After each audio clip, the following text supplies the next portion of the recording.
होली में पियावा कर हंसते हंसते गे सखी झूला के रसगुल्ला के नाम से गे सखी झूला के रसगुल्ला के नाम से गे सखी झूला के रसगुल्ला के नाम से आगे चोली में हथवा डाले आस्ते आस्ते गे सखी झूला के रसगुल्ला के नाम से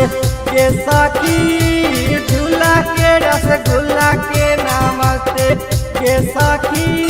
झूला के रसगुल्ला के नाम से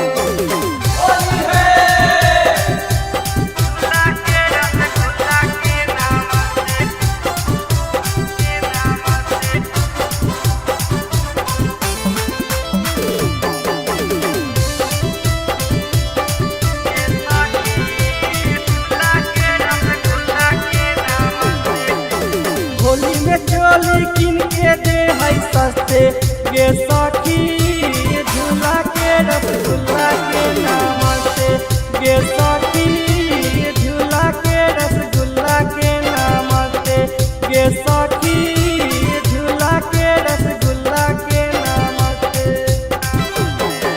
गे रह जा है पियावा तरसते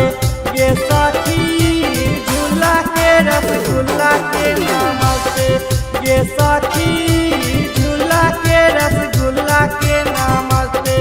गे सखी झूला के रसगुल्ला के नाम से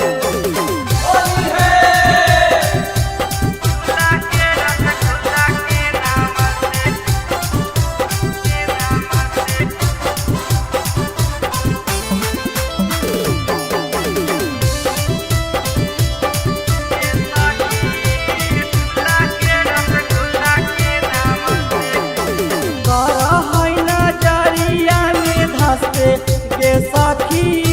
झूला के रसगुल्ला के नाम से गे सखी झूला के रसगुल्ला के नाम से गे सखी झूला के रसगुल्ला के नाम से भंडारी राकेश करो है धस्ते धस्ते गे सखी झूला के रसगुल्ला के नाम से गे सखी